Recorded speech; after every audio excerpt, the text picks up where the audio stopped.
Well, hello. Today I wanted to talk about the gear that I brought with me on my Appalachian Trail through hike. Most of the things that I'm going to talk about are things that worked out for me and that I would bring again on another through hike in the future. But there were some things that I brought that didn't really work out, and I will talk about those at the end. So the backpack I brought with me was the Six Moon Designs Minimalist V2. What's unique about this backpack is the flight vest harness design. So instead of regular shoulder straps, it has a running vest style, so it more evenly distributes the weight of the backpack across your whole core rather than all being on your shoulders or your hips. I think it worked out overall really well. I will say that the comfortable weight limit on it was lower than what they say on the website. I found that anything more than 25 pounds in it became uncomfortable.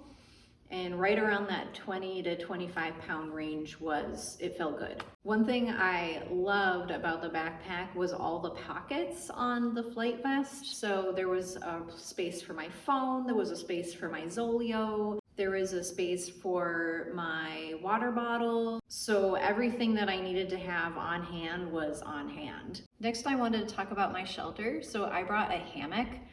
I used the War Bonnet Blackbird hammock. This is an asymmetrical lay hammock with a built-in bug net.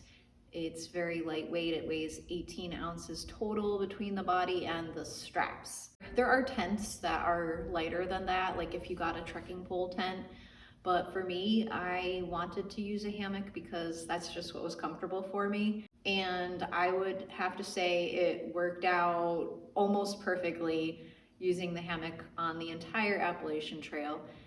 The only time where it was a hindrance to not carry a sleeping pad was if the weather was really bad and I was tempted to sleep in a shelter. I just couldn't do it because I didn't have proper insulation. So the way I got around that was I still set up my hammock in bad weather. I just tried to set up out of the wind as much as possible. The tarp I used was the Hammock Gear Dyneema Hex tarp, and that's one of the lightest tarps that you can get. My tarp did not have doors on it. I didn't think this was much of an issue. There was maybe one night that I can recall where having doors would have helped, and that was one night where it was just kind of blowing in sideways. But the thing is that unless you have a tarp that goes all the way to the ground, if it's rainy and windy, your stuff's gonna get wet anyway. The way I dealt with it was I just tried to either set up somewhere where I was as much out of the wind as possible, or I would just try and get to a town. And because, I mean, even if you're staying dry, it's still kind of miserable to camp out in that weather anyway. Other than that, just try to hunker down and batten down the hatches as much as possible. I found, tying extra knots places that might slip, piling rocks on top of stakes, things like that helped to kind of keep things in place. Also near the beginning, I had a windsock, which helped keep a lot of the water from getting on my underquilt, and it also protected me more from the wind. For quilts, my top quilt was an Enlightened Equipment Revelation. Started the trail with a 10 degree, swapped to a 40 degree. I never experienced temperatures lower than the 20s. I think I got lucky in that when it was lower than that, I happened to be in a town. But the 10 degree was more than sufficient for the temperatures that I was experiencing. I probably could have gotten away with a 20 degree top quilt if I had one. The underquilt I used was the War Bonnet Wookie, and I started the trail with the 20 degree Wookie, and that worked out great. It was perfect for the temperatures that I was experiencing. I liked having the full length quilt. It kept me nice and toasty even when it was in the 20s. Once it warmed up somewhere in mid-Virginia, I swapped it for the War Bonnet Yeti, which is a 3/4 length underquilt, and that one that I have is a 40 degree, and that worked out great. One thing that was new for me that I hadn't brought on other through hikes before was the Gossamer Gear Thin Light Foam Pad. I primarily use this just to put underneath my hammock and just to put any extra gear on, like that I didn't want to put on the ground, but I also didn't really need to hang it or put it in my hammock. Moving on to clothing, the shoes I wore for the entire trail were the Topo Ultra Venture 3 Trail Runners. Love those shoes, would buy again. I went through 4 pairs of them. My first pair I wore for over 700 miles, and that was too much. I started having some foot pain toward the end there. I really should have replaced them sooner. My second pair I wore for I think 600 miles, and those were pretty worn down from Pennsylvania rocks. And then my third pair was probably the pair that held out the best, and that pair I wore for about 500 miles.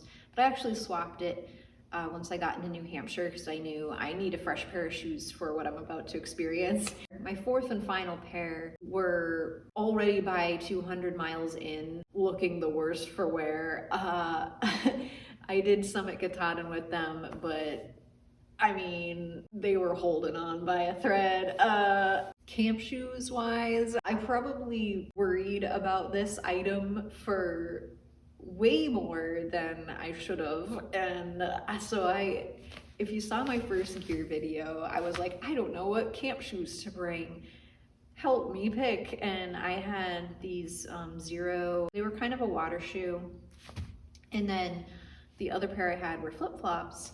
Well, I started with the Zeros, but they were heavy. They weighed like 12 ounces. I wasn't really using them enough to make them worthwhile carrying that extra weight. So I ended up swapping them out for the flip-flops. Flip-flops were good, but they weren't really something that I wanted to walk around town in for very long because they were already kind of falling apart when I swapped them in.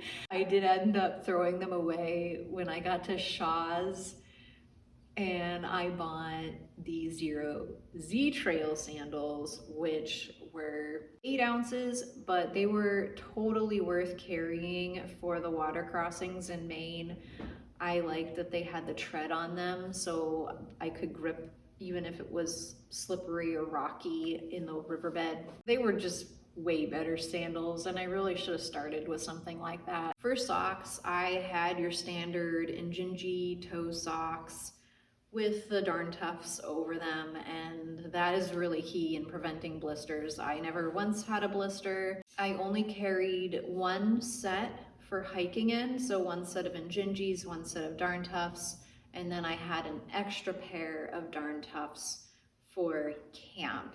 And I didn't really use them much other than in the winter, but I still carried that extra pair the whole way just because I really didn't really need to bring them, but it was more just like a peace of mind thing, I guess. If my feet got wet and cold, I had something dry to put on. When I started the trail, I had the regular Injinji / Darn Tough socks, and right around Virginia, I was getting this rash around my ankles, and I thought it was maybe from my socks. So I ended up switching to the ankle length versions of both pairs of socks, and the problem went away. I think it was a combination of just sweat and having fabric rubbed there, and it caused chafing. So not having that fabric there, it was fine. Over those, I did wear the Dirty Girl gaiters, and they worked great for keeping stuff out of my shoes. I had 2 pairs of ex officio underwear. One of them I wore, and then the other one I just kept clean at all times. So if I changed my underwear, I would immediately wash the dirty pair so that it could dry, and then I'd always have a clean pair on me. Almost every day that I was hiking, I wore running shorts and a t-shirt. They were basically no-name brand clothing items that I got from Ross. If it was cooler out, I did bring a pair of Columbia hiking pants, and I had a Columbia PFG button-down shirt. that I wore over the t-shirt. For camp clothes, I started out with fleece-lined leggings and a long sleeve Columbia top. I swapped out the fleece-lined leggings in Virginia, and I brought in my Columbia hiking dress. So I tend to sleep warm at night, and I had the dress. I would basically just sleep in that if it was really hot, and if it was cooler, I would sleep in the long sleeve shirt and my hiking pants, and that seemed to work out great. I did start the trail off with a fleece from Lightheart Gear, and I loved it. Starting about mid-April in Virginia, I sent that home because I didn't really need it. I still had my puffy jacket. I carried my puffy jacket the entire Appalachian Trail, in large part because it was my pillow at night. So at night I would just stuff my puffy coat inside my buff, and that was my pillow, and that's all I really needed inside my hammock. Speaking of my buff, I did wear a buff every single day, kind of as a headband to keep my hair out of my face. And then at night I would remove it and it would become my pillowcase. I always wore a hat. I started the trail with the PCAP Light by Parapack. This thing weighs 0.7 ounces and I loved it. The only reason that I swapped, or I meant to swap, was because the bugs started coming out and I wanted my bug net hat. The bug net hat also had a rim around the whole thing, so it protected my ears better. And of course I had the bug net for bugs or spider webs to keep that stuff out of my face. Love both hats. I actually ended up continuing to carry the PCAP because I loved it. And I thought, you know, I might want to use it when I'm in town. And I did. I would wear it when I was in town just to change things up. I mean, it's kind of silly that I was carrying two hats, but I just wanted to. For gloves, I wore the Outdoor Research sun gloves every single day to protect my hands from the sun. In the future, I think I'd like to try sun sleeves though, because what would happen was the gloves would end about here and then this part of my arm would get burnt. So because of the way that I'm holding my arms with my trekking poles, the sun is just beaten down right here. But the sun gloves were still key in protecting my hands, so I'm really glad that I had those at least. In the beginning, I carried Showa gloves. They're like these waterproof gloves. I think they're meant for like handling cold stuff. And those worked pretty well. They definitely kept water from soaking in to the gloves, but I found if I was taking the gloves off and putting them back on repeatedly, water would get in the tops of them. So eventually they would soak through, but it was nice to have toward the beginning of the hike when it was colder. I also carried a pair of fleece gloves, but my hands, they don't really get cold very much, so I kind of sent those home pretty quickly. I also carried a wool beanie, which I wore in conjunction with the PCAP in the beginning, and that was really all that I needed on my head. For rain gear, I started out with Mountain Warehouse rain pants and a Frog Togs jacket, and I think those are pretty good to start with when it was cold. But when it started to get warmer, I found that the rain jacket was not breathable and I would just end up sweating. So I ended up swapping those out for my poncho. The poncho actually goes over my backpack, so it eliminated the need to carry a pack cover. Okay, so kitchen food and water. I carried the Platypus Quick Draw. Really like that water filter. It did get really slow toward the end because I didn't really keep up with back flushing it, but it held up for the entire through hike. And I also carried your standard Canuck 2-liter bag for actually putting the water in that I wanted to filter. I carried one 1-liter smart water bottle, and I had the Hydropack flask, which is a 1/2-liter bottle, and that's the one that would ride on my shoulder strap. I love that water bottle. It actually encouraged me to drink more water. The downside to it is if you are putting electrolytes in it, that you had to clean it regularly. Otherwise, it starts to build up this gunk in it and it's kind of gross.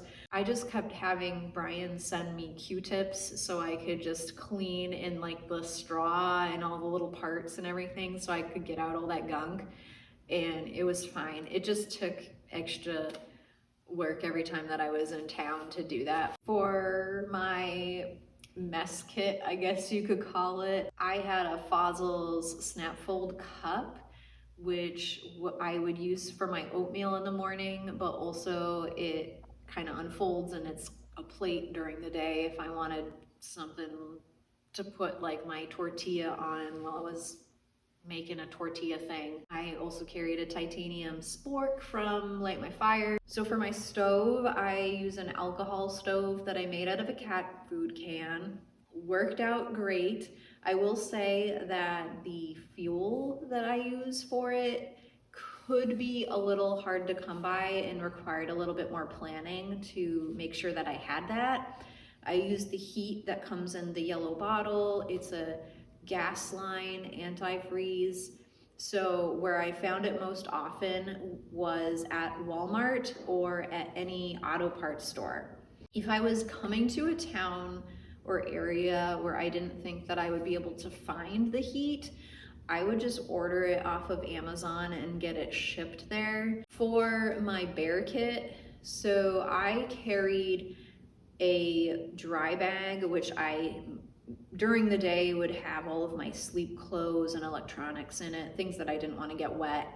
And then when I got to camp, I would empty that out, and then that became my food bag. So what I would do was I would take my smelly proof bag that had all my food, and I'd stuff that in the dry bag. And then I had just like a little stuff sack that I just put rocks in, tied a line to it, threw it over a branch and hoisted up, and that was my bear line. All right, health and hygiene wise, I carried a pretty minimal first aid kit, had some Band-Aids in it, some Tylenol. I actually never used a single Band-Aid. I probably carried more toiletries than is typical because I really put an emphasis on hygiene. If I hadn't showered that day, I always made it a point to either rinse off in a lake or something, or just give myself a little sponge bath at camp. So I did carry a little thing of soap with me. I carried all of my face stuff that I needed, and I actually carried a small thing of shampoo and conditioner because like every 3 or 4 days I just got uncomfortable with having greasy hair, and so I would just wash my hair at camp. I did carry a small washcloth with me for my sponge baths, and it kind of just sat clipped to my pack when I wasn't using it, so it would kind of dry off during the day. I also carried a small microfiber towel, mostly for my face, but it really came in handy when there'd be like campgrounds with showers and they didn't actually provide towels. That way I had at least something that I could use to dry off with. For pea cloth, I used the Kula cloth. For my bathroom kit, I did carry a trowel. I had the Apex Giant dirt diggler, and I carried that in a little Hilltop Packs bag to basically just protect my backpack from the trowel digging at it. And I carried some amount of toilet paper, and I just put that stuff in a Ziploc bag.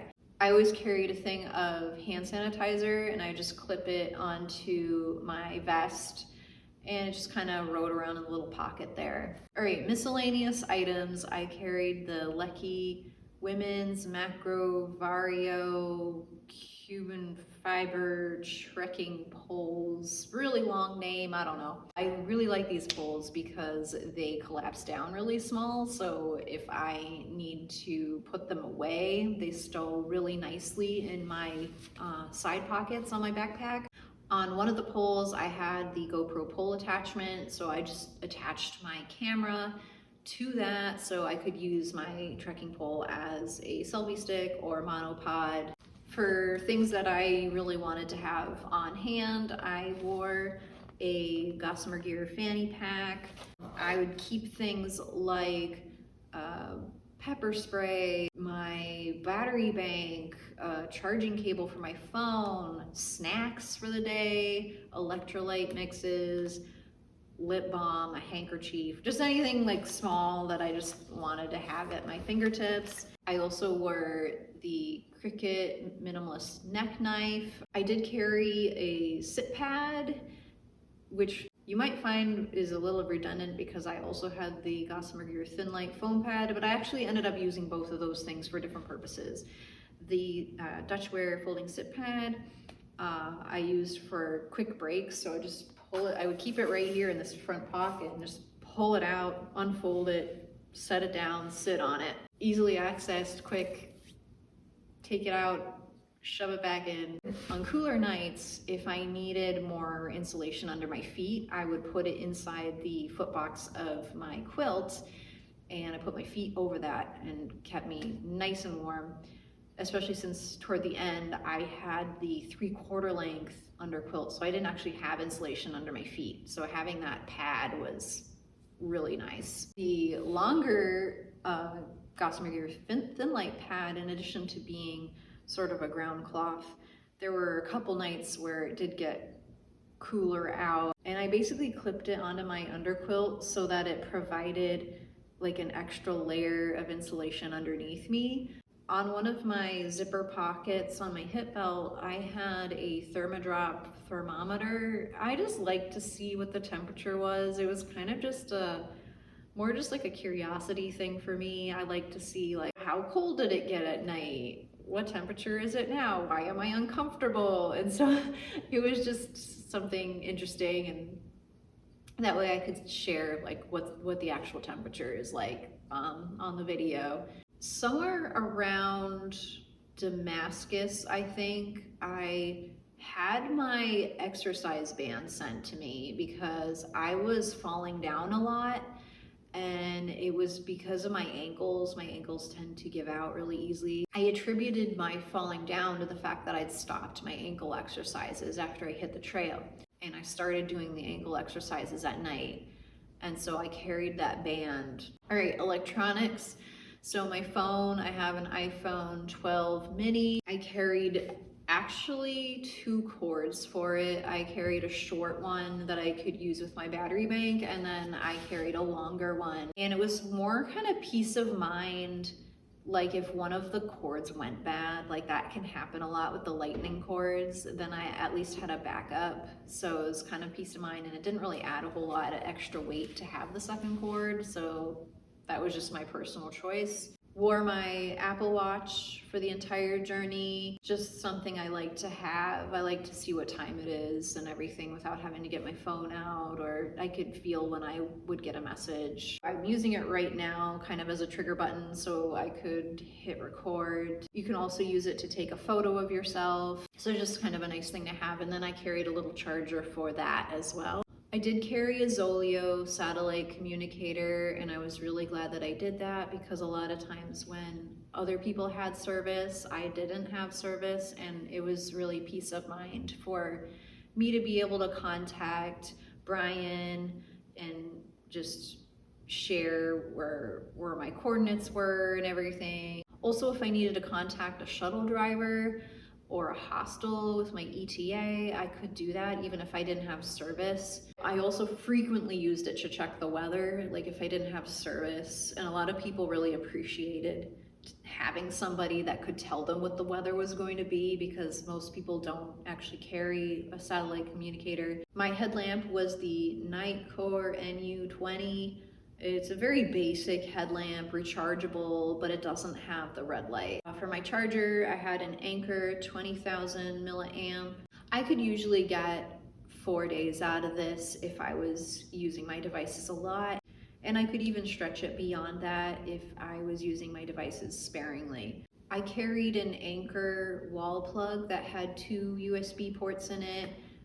It's a quick charge one, and that would let me charge 2 devices at the same time if I was in a town, and that was really key, and it charged things really fast, so I was really happy to have that. It seems like all of my devices use different cords, so I had 2 lightning cords, I had a USB-C for my camera, and I had like the regular USB cable for my Zoleo and my headlamp. I carried a wired earbud microphone. I wanted to have one ear free, so I didn't really need the second earbud. This also has a built-in microphone, so I could record things in my hammock at night and kind of like talk quietly, but have the microphone up to my mouth so you could still hear me, but I wasn't disturbing people. I do like having a corded earbud because it's one less thing that I have to charge.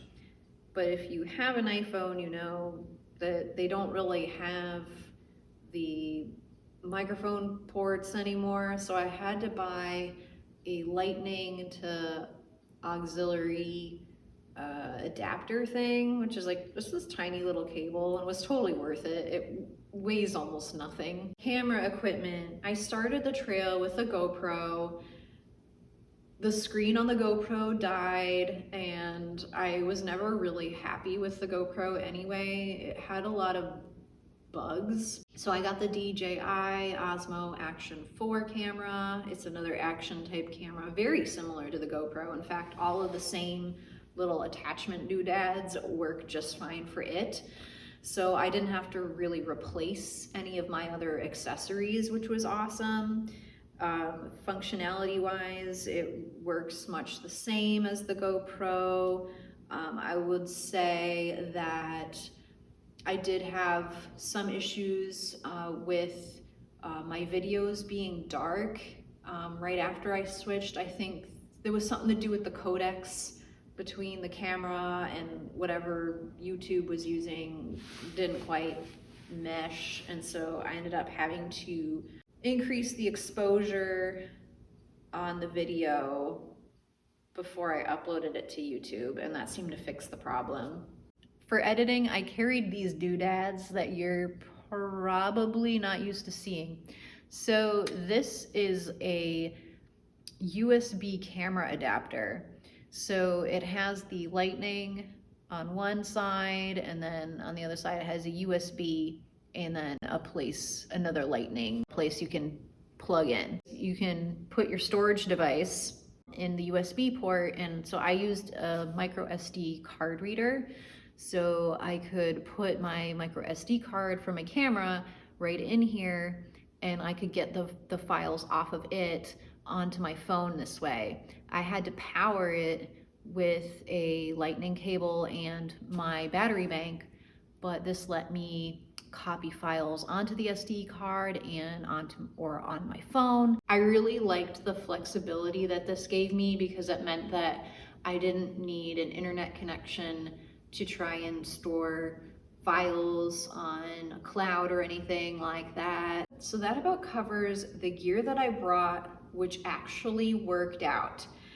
Now I want to talk about the things that I brought initially, which did not work out. So when I started the trail, I started with an umbrella, and in theory, it was a great idea.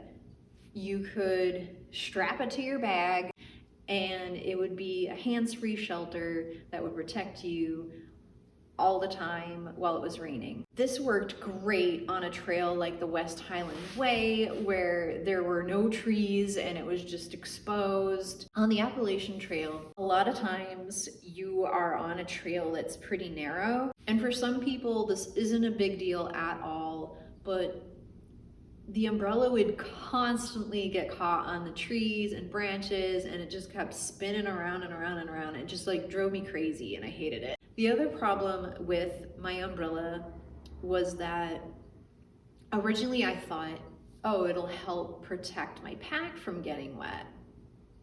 And it protected the front.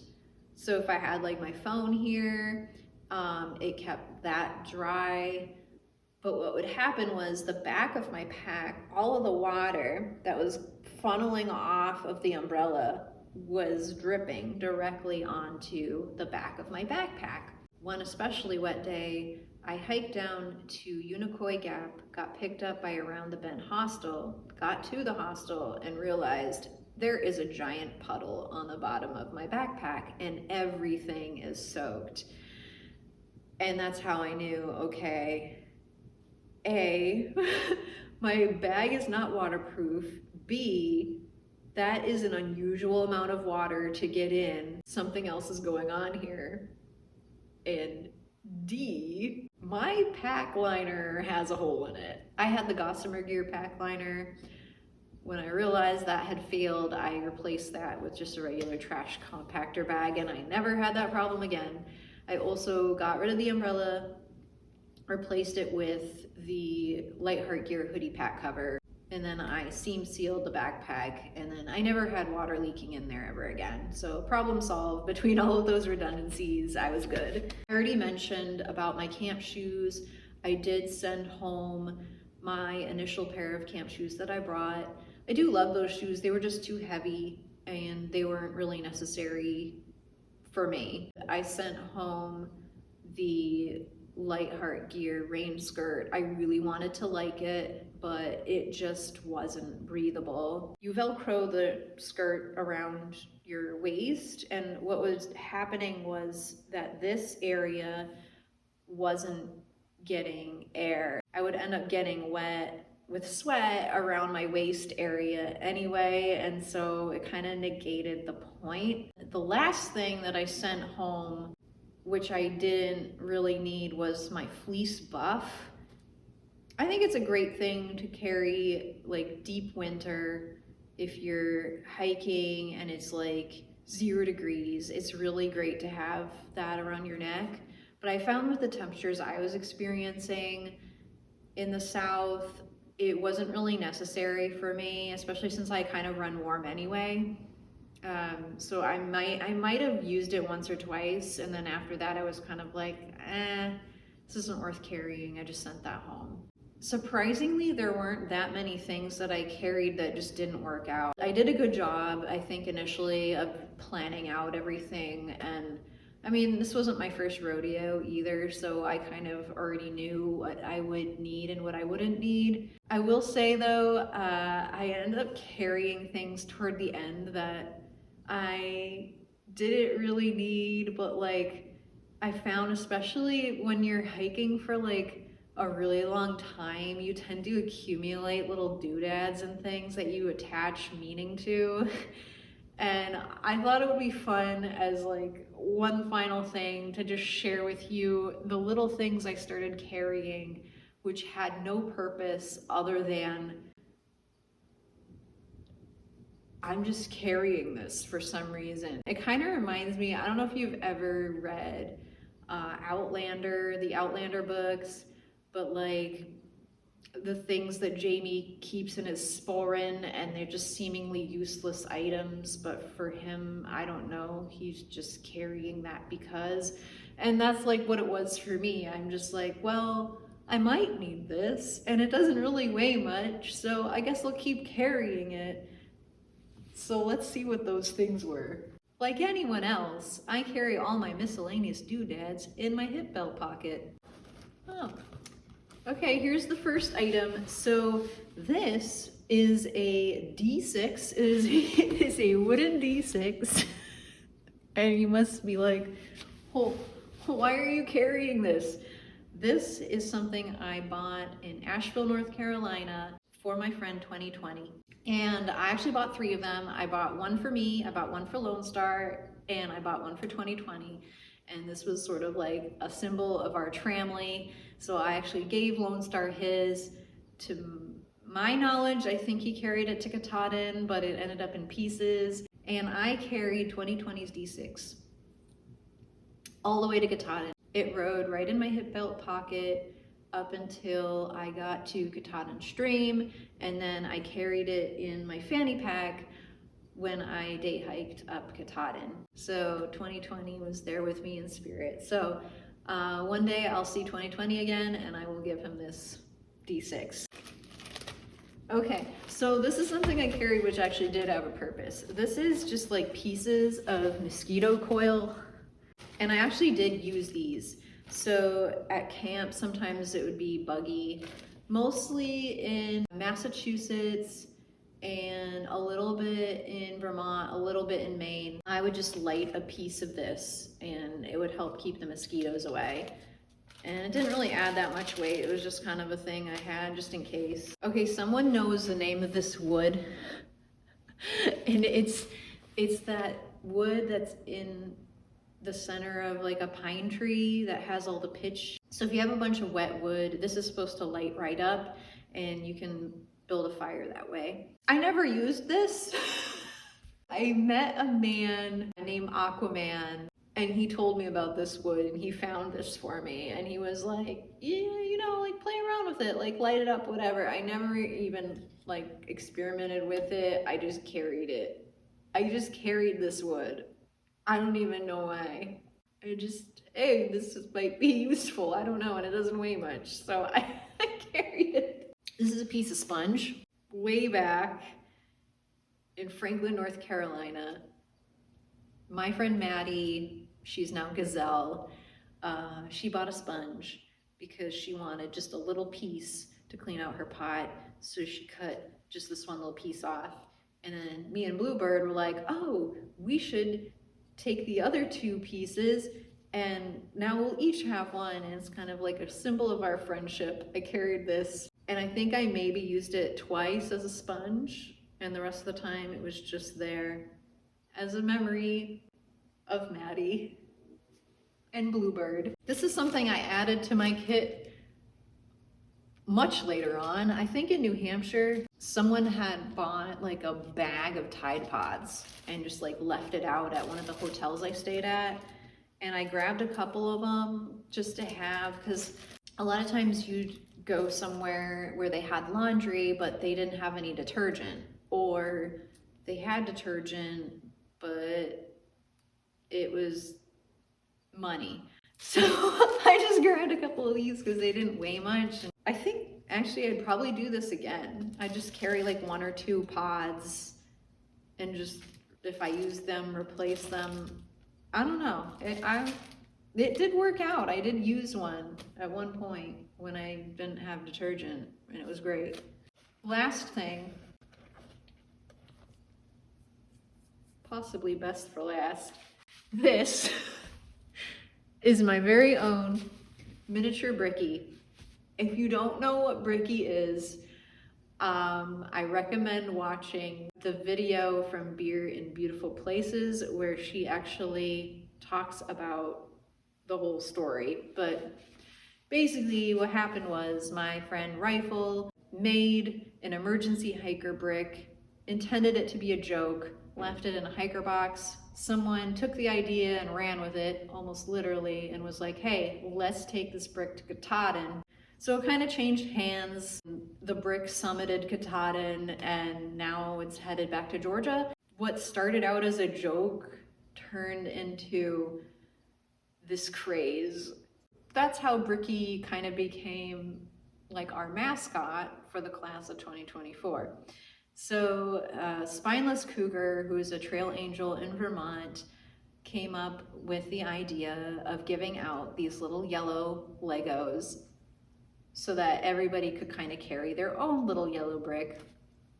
And I thought that was a really cute idea. So I took one and I carried it to Maine. So all the miniature Brickies, I wonder how many of the miniature Brickies have made it. So that is all of my gear.